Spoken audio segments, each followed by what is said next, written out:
The protesters, led by opposition figures, took to the streets. The contrast could not be any starker. Patriotic League of Uganda Force will vehemently deal with them accordingly. Those who are leading the demonstration are my colleagues, members of parliament. While members of one group were provided security to carry out their strike, others were summarily arrested. Was this a case of favorites versus those who irritate the powers that be? Perhaps the latter were those opportunistic individuals the president accuses of playing to the international gallery. On the other hand, preparations for the Kawempe North by-elections are heating up. In the National Unity Platform's process of selecting a flag bearer is anything to go by, Uganda could be in for a new political dawn.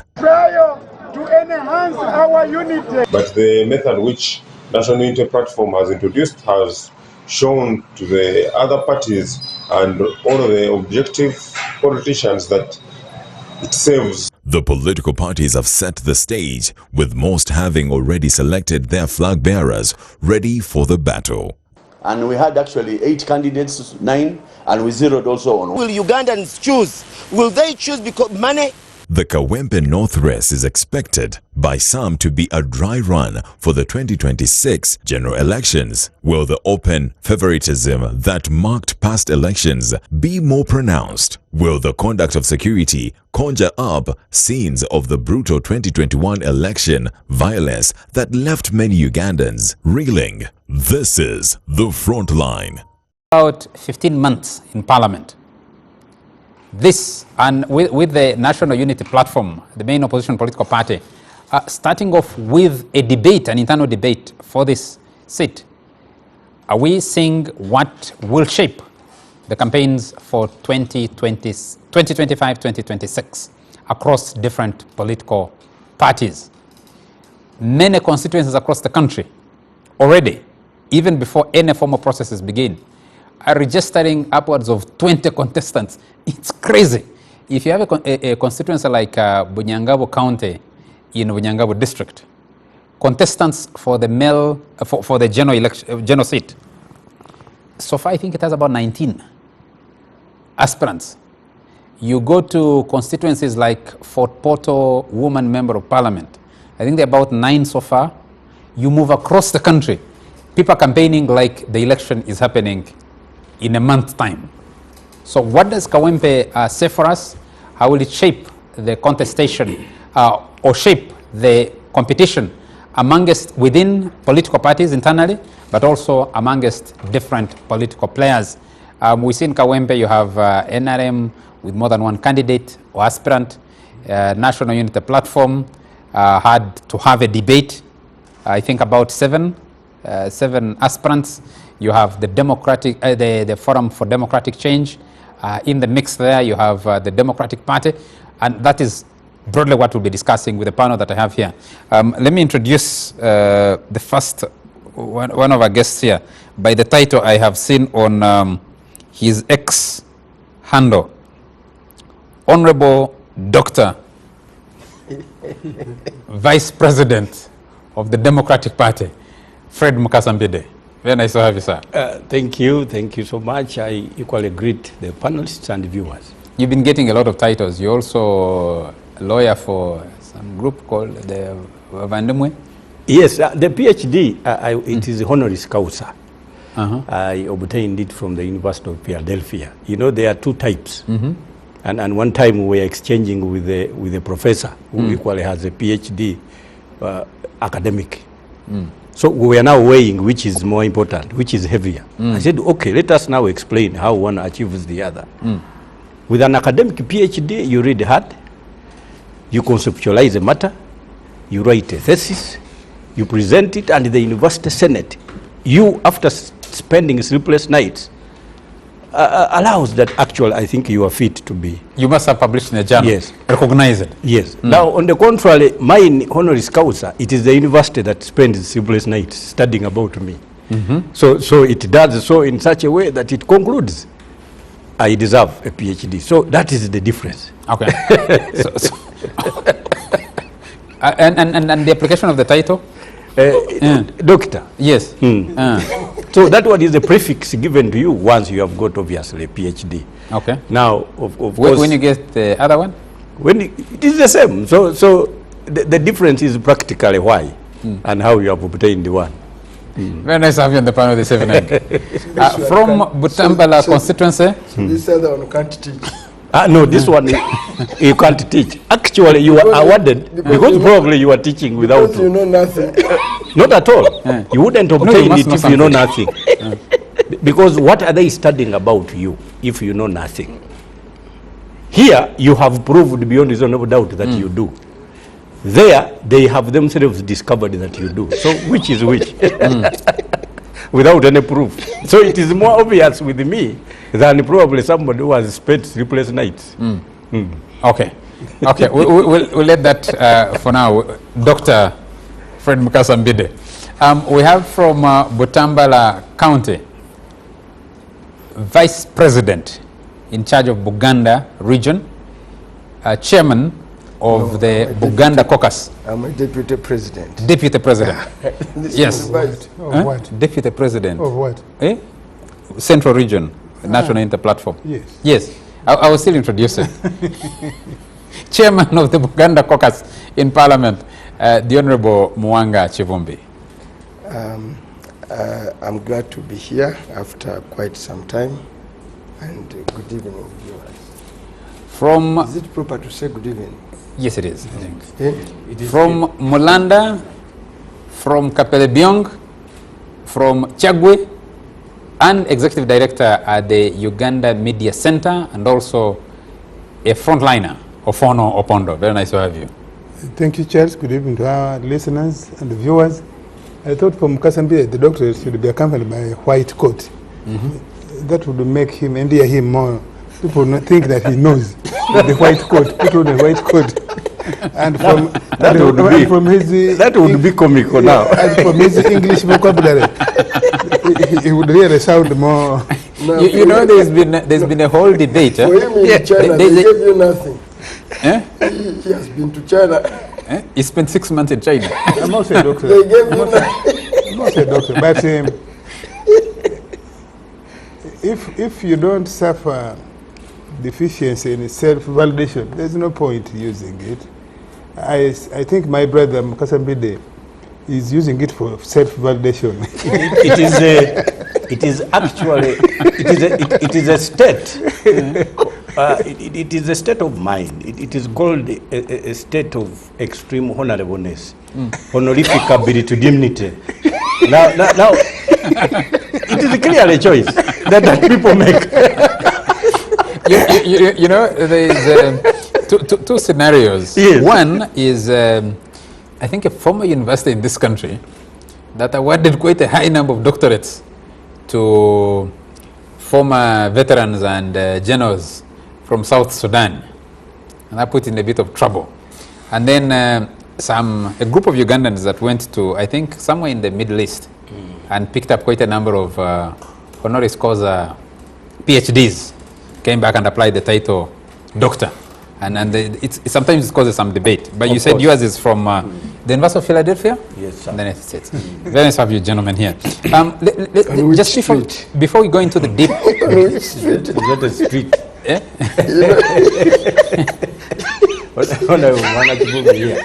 Before we at university together. So before we delve into the deep debate, the deep political debate, I'd like to get a quick comment from each one of you gentlemen. Want to congratulate Ating Ego being confirmed really, or being promoted from Deputy Governor of the Central Bank to full Governor, and the appointment of Professor Augustus Nwagaba, who launched a book today. He launched a book today at Makerere University, coming in as Deputy Governor of the Central Bank. The Central Bank has not had a governor since the 23rd January 2022, when the former governor, Emmanuel Tumusiime Mutebile, passed away. A quick comment from each one of you gentlemen. Let me start with Ofono Opondo. Well, I congratulate them too. My brothers, the Ating Ego and the Professor Nwagaba. I think that has now halted his political ambition to enter parliament, because you know he had run in Kabale municipality. I think he's going to settle. But also the longevity, when the central bank has not had a substantive, no, I don't think it has not had a governor, I think it has not had a substantive governor, because I think has been acting. Also demonstrates one thing, that these institutions actually are stable. They can run on institutional procedures and nothing goes terribly amiss. And of course, this has not just been to the central bank governorship. We have had this also permanent secretaries. I've had the offices running without substantive.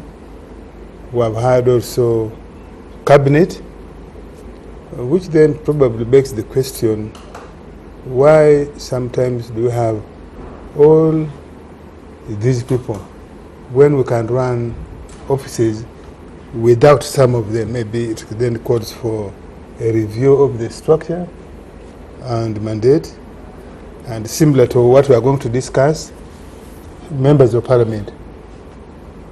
I don't know whether it was here on another platform where I raised,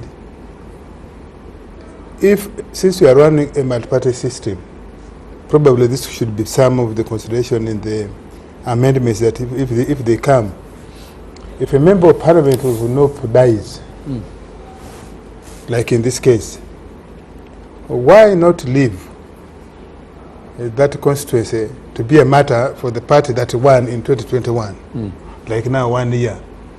This matter could have been sorted out by the internal debate in NOP, selecting somebody. They write to the electoral commission, and they say, this is the person we have selected to complete the remaining term. It saves us time, saves us resources. That's the American system. Yeah, that's the American system. I think actually, for them, they will leave it to the governor of a particular state to nominate a senator We could take that route, one, to save resources, but also to save diversion. In the case of once we go for election, in the general election, and the people in that constituency select a party, we leave it for that party. Would you say that the central bank has actually been relatively stable? Relatively stable. You've seen the bank has had some issues. You have the scandal that has led to the arrest of officials at the Ministry of Finance. And today, I think today or yesterday, the permanent secretary issued a statement saying he has appointed replacements for some of those officers. You had the incident of importing extra money that hadn't been. No. But that one was actually when Tumusima was still alive. Was still alive, but he was kind of indisposed at the time. Yeah, but I don't think that is the reason those scandals were taking place, that because the substantive governor was not there. I mean, there are offices where we have substantive people, but through either negligence or internal connivance, people steal money or don't implement policy. So I don't think it is because of the absence of the substantive.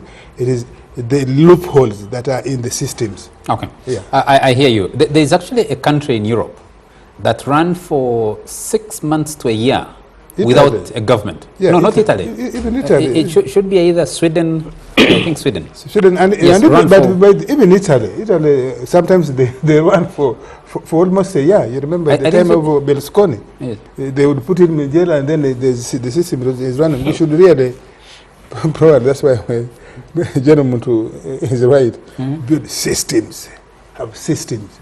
Once you have systems, I mean, look at America. It's like on autopilot. Whether you have a Trump or Biden, who's is it Trump in charge or Elon Musk?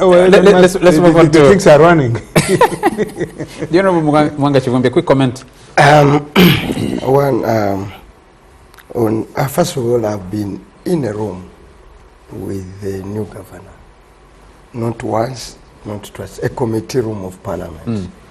Both in the budget committee quite often, and in the fight. Is as humble, as good a person as they come.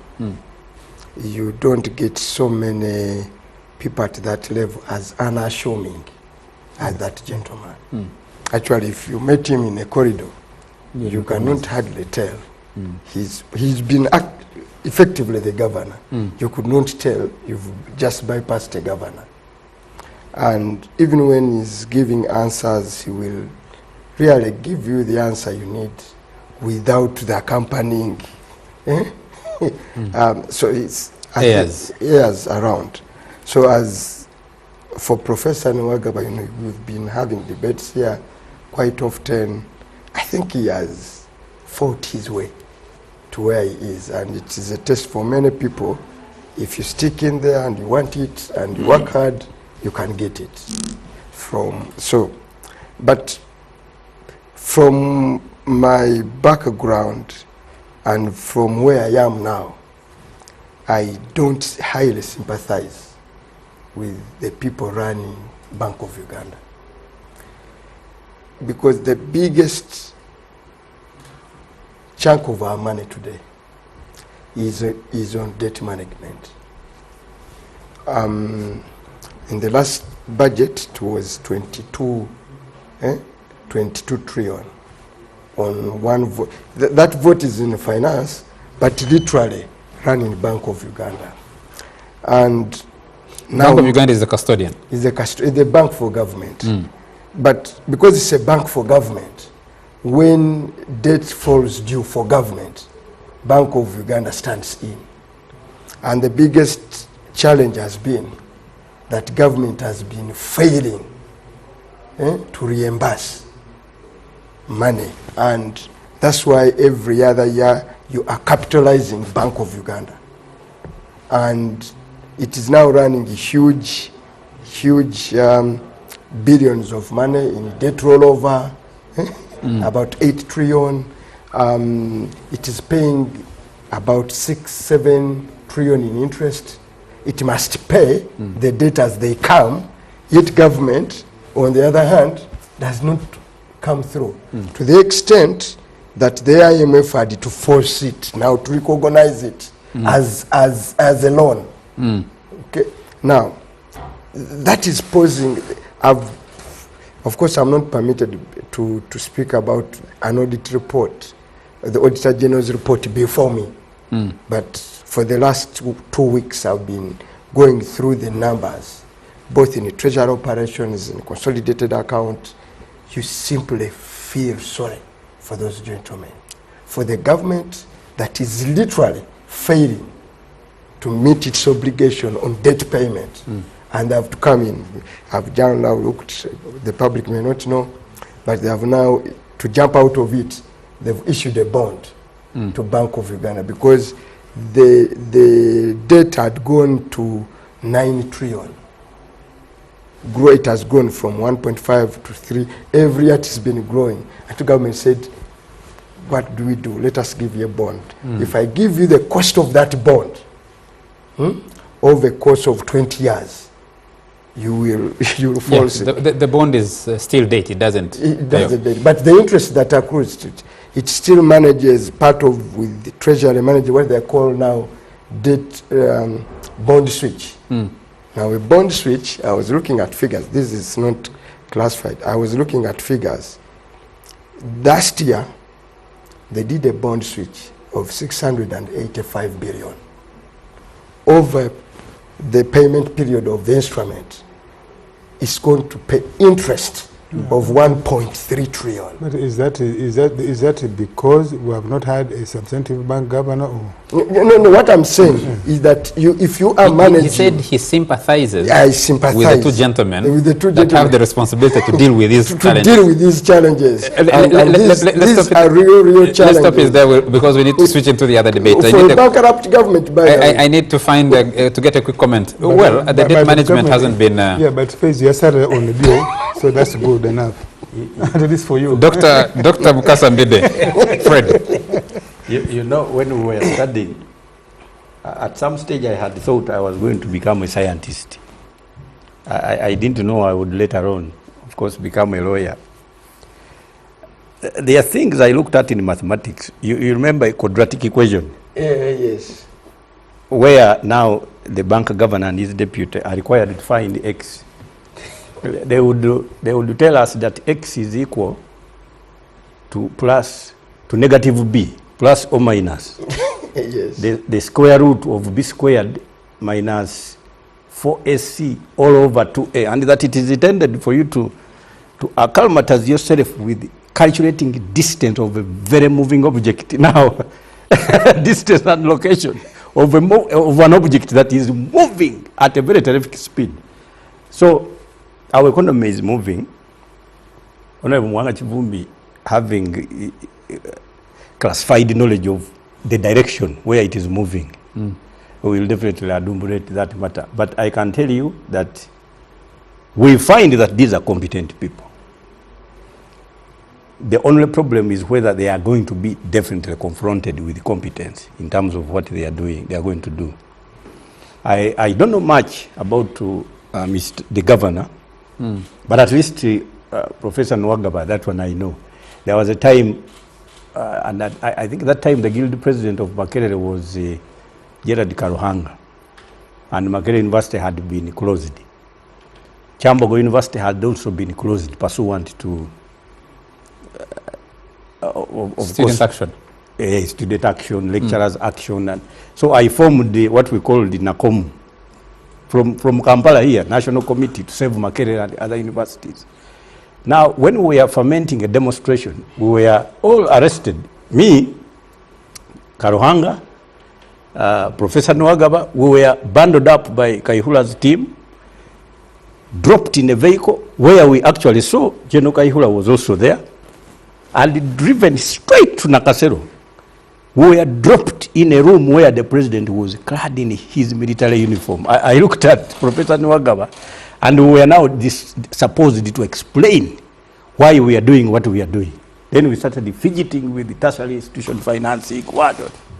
So it is no doubt that Professor Nwagaba is patriotic. His love for his country cannot be dismissed. So congratulations. I think the cause is the evidence of your patriotism. No, the cause for which he was arrested. Because you see, we have had a series of participation in matters that are all calculated to make sure you can wake up and feel good that you are Ugandan. Something that is fizzling out at a very fast rate. So when you find that such people later on are given positions of authority, we wish them well. Thank you. I think we congratulate Professor Augustus Nwagaba. He's a friend to this station. He's a personal friend. And I think he's earned his pips in financial management because he's been helping regional governments. I think he's been working with the government of South Sudan set up their central, they set up the central bank, now Somalia. Now we have him, and the economy that works, or that doesn't work.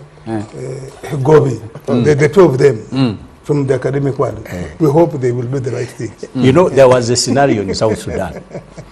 There was a time when we were still members of the East African Assembly. I escorted the speaker. We had generated because countries had not complied with remittances. They were not paying their They were not paying their dues. So when we went to South Sudan and we explained it to the president that South Sudan is also radically indebted, he said, how much? When we mentioned it to him that at that time it was around 8-point-something million. The man had ordered for a box of money. Now, we had to just tell him, no, the procedure is, it goes through it goes through your bank. The president wanted to give you $8 million. The president wanted to give us a sack of money in dollars there. $8 million. He was not even aware that such payments had not been done. In fact, there and then, after around 4 or 5 days, the Minister of Finance was removed. I can tell you. So when the professor aids at the establishment of a robust bank of South Sudan, I think among many other Ugandans, some sent from our bank here to support the government of South Sudan establish and work structures for their central bank. Countries like Somalia, countries like Central African Republic, those I think have gotten a lot of technical assistance from Uganda. Many people don't appreciate that Uganda also sends technical assistance to other Because the places. Muwanga make a lot of noise. Let's move gentlemen, let's move the discussion to Kawempe, but using Kawempe to discuss the broader political preparation ahead of the campaigns and the final elections in 2026. Let me start with Muwanga Kivumbi. You organized a fast for a political party. Not really a fast, at the level of member of parliament, because we did have a debate, not once, not twice, of the Forum for Democratic Change, where they're looking for a presidential flag bearer. And then we have had national debates for the national presidential election. But we haven't had, for member of parliament, internal organized debates in the recent past, like we have seen in Kawempe, to replace Segirinya Muhammad, the late. First and foremost, I think people should always know the beauty of criticism. The country and many political actors criticized the National Unity Platform in the manner it was awarding cards, and it became an issue. We had an electoral management system that used to go and do a survey and brings up results, scientific, and says, for all intent and purposes, Mukasa Mbidde is a stronger candidate in this constituency than this one. Yes. And because we are in COVID, and we had a party that had been hardly 4 months in existence, there was no way you could have an elaborate infrastructure on the ground to arrive at a more people-centered democratic choices. So we had to rely on that method of work. There was a lot of criticism, there's favoritism and blah, blah. I said, okay, when this opportunity presented itself, we said, can we better our method of coming up with a candidate? And quick, we said, okay, we will still hold on to the traditional principle, sending a team to the ground and give it a percentage. But as a party, you also have a criteria on party reality. Somebody has been working for the party, understands political party values, give it a percent. But also, can you see the competence? These are going to debate. Can you give them a platform and give it a percentage? The candidate who emerged the winner outscored all the other 9 candidates. Across all parameters. Across all parameters. And he had not been in a party for more than a year. He had joined a few months ago. But we are saying, as long as you have joined the party and you have gone to the ground and proved you are the most popular. He was one of the boys who was the second, had been with the party since People Power, Magala. Magala had also been a registrar of the party in the last election. In that, but when you scored him, he came number 2. Magala had been court-martialed and had been in prison for 18 months. So when you, on the easy look of things, he would have been maybe the obvious candidate.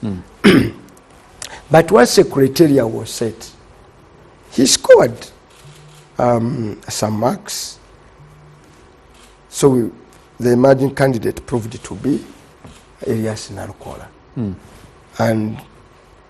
And sentiments don't work when it comes to those issues. So we emerged best party. We said, this is the best candidate. Let's give him a choice, a chance. After all, 4 years ago when we formed NOP, everyone was new in the party. And people have been loyal to the party. So, and we set up a new chapter. The NRM have a joint candidate for their party primaries, by the way. Normally when they are going for... What do you mean a joint candidate? They have joint rallies for their party primaries. Yes. They normally have joint rallies. They don't allow... So you present all the candidates aspiring for the party flag on the same platform, leave it for the people to judge. The same scenario you had in early elections, in, especially for the Constituent Assembly, 1996 election. No. Honorable Mbidde knows, when we were in a movement system and we were faced with the challenge of coming up with a candidate, and we were in a movement system, we used to gather in what is called Kamyufu now. Somebody in Makinde, you know him, I don't know whether he's still alive, in Katwe, he had a hall there called Kamyufu. You get it? So we would call all the party cadres. Actually, we used to use Abendo Woza. It was not even along political party lines. Opposition sentiment. Opposition sentiment. Those that with opposition sentiment and say, can we choose a candidate? They would come, talk to the people, and then they would vote. That was where the word Kamyufu. The argument I was making, Honorable Muwanga Kivumbi, is that prior to going multi-party, there was a system where all candidates would speak at the same rallies. Yes. No, that started with the election to the expanded NRC. In 1987? 1989. 89. Where all candidates would come and speak at joint campaign rallies. You move this sub-counter, you go to that one, you go to that one, you go to that one. Under the individual merit system? At that time, yes. And the voters would even ask you questions. We moved with that to CA. We also moved with that to the 6th Parliament, which was the first multi-party parliament. However, when we went to the multi-party dispensation, group said, we already have our groups, why do you bundle us together? To add us together. NRM, however, remained with that element, that in the NRM primaries, as far as possible, first of all, you, the candidates, agree for campaign schedule where you go together. And then you campaign together. If you tell lies about me, I can immediately respond, and so on and so forth. But that eventually was abandoned, not officially, because campaigns became a do or die, where people would organize thuggery. Your friend has spoken, and then for you come and disrupt when the next one is speaking, and you move on. What we used to do in Makerere University. When the last guilty candidate is beginning to speak, you mute the the loudspeakers, and you start, you carry Tinka Simire, and you say, Tinka Simire again as one. Now you leave him with no audience, the other one with no audience. Actually, ask the educated people. We are the ones who transferred the bad manners of Makerere University campaigns into this village setup. Village setup. I have people who have been in the guild leadership of Makerere, including a former guild president. We took bad manners from Makerere to those elections. So please. So the NOP said, well, let us give a debate. And the outcome of the debate literally determined the candidate. Okay. And we think that's a new innovation,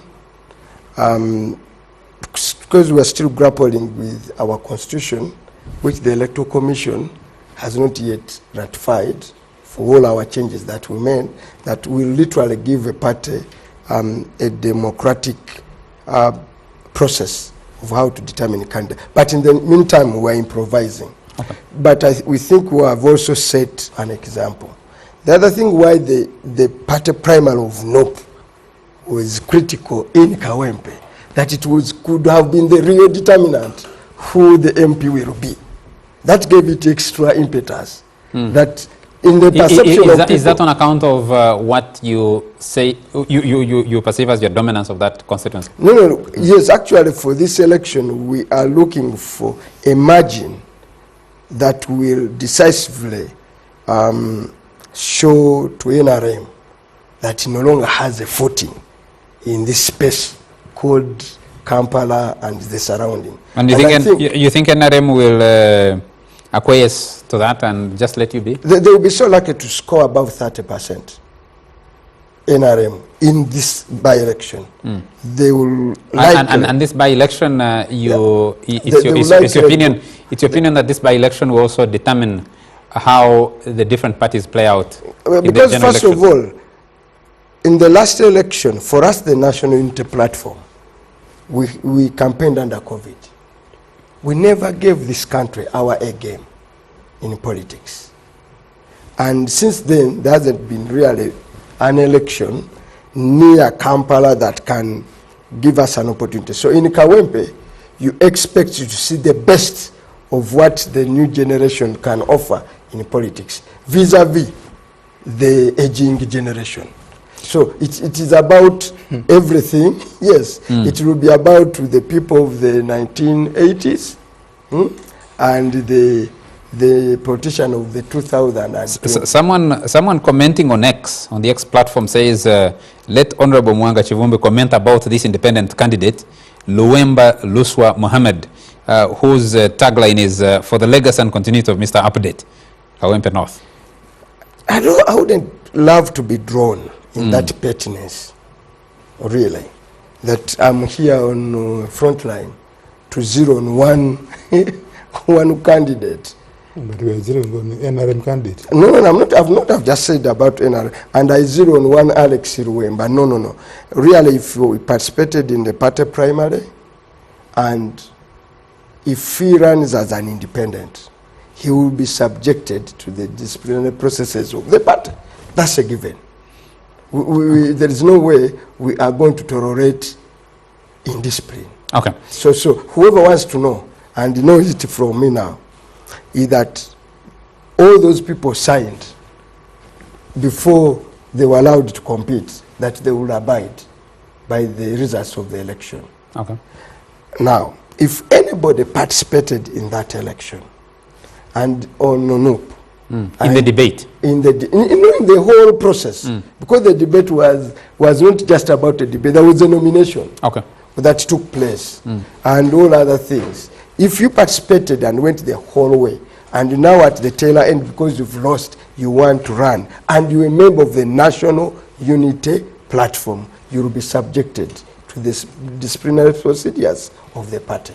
Honorable Fred Mukasa Mbidde, just before you speak to us, let me introduce all the way from Buyaga County in, yes, from Buyaga County. Why are you giving the impression that Honorable Tinkasimira has been driving from Buyaga? When I saw him today in town here. No, he has been actually, Honorable Tinkasimira was at an event, at an event of the Observers recently, so. Because the whole of today, I was in my constituency. My first activity in Kampala is this one. So for you to claim that you saw me in Kampala, that's a total lie. Unfortunately, I was meeting very many children. Now they are going, who are watching, they are saying, oh, he's a liar. He's a liar. But that's a good ice breaking. Yes, somebody from Teso Girls on X also has said that they are very happy with today's show because it has started with on a very light. It's been a very light show. Dr. Fred Mukasa Mbidde, I want to come to you. The process that NUP has undertaken to arrive at their nominee, are you as the Democratic Party fielding a candidate in Kawempe North by-election? I have seen on our WhatsApp group of the National Executive 2 flyers of 2 persons flying around as aspirants. However, we have not yet zeroed down on a process that will lead to the establishment of a candidate for that constituency. But I'm sure, naturally, all political parties are hell-bent on fronting candidates wherever vacancies arise. My opinion would be different. I would feel a by-election of this nature should, for all intents and purposes, for us on the opposition, generate the acute nostalgia of the Arua by-election and how it occasioned the substantial oomph in an election that definitely proceeded, that had generated a candidature for for the NUP, who later on, obviously now, became the leader of opposition. I have got a feeling that there is going to be a litmus process. Usually, a by-election does not create an opportunity for a third candidate. It's very unlikely. It is usually a replica of a national election, except where ethnicities are so strong that, again, the two candidates now will exclude any third candidate. For example, when you look at Chisoro, you find that there was no opportunity for any other, except the two that were vying on NRM ticket, NRM and independent, on accounts of one, strong ethnicity, dichotomy, and two, the possibility that probably there was improprieties in the primary elections, and that... So you basically had NRM competing against itself? Yes. Yes. So here in Kampala, it is definitely going to be the opposition candidate competing against a candidate proposed by the National Resistance Movement. Now, it is... how exactly do you mean? Are you suggesting that... I am getting there. So a party that does not possess a likelihood of being perceived as the opposition candidate, it would be advisable that we rally behind one candidate, create a substantial force that will definitely then invigorate the otherwise zombified political atmosphere. Because right now, before this by-election, the atmosphere of politics had been zombified. The people did not even know what to do. What is zombification? It was dead completely. It was dead completely. There was a lot of laxity. There was a lot of ignorance of the way to go. Completely enigmatic. It was difficult to understand.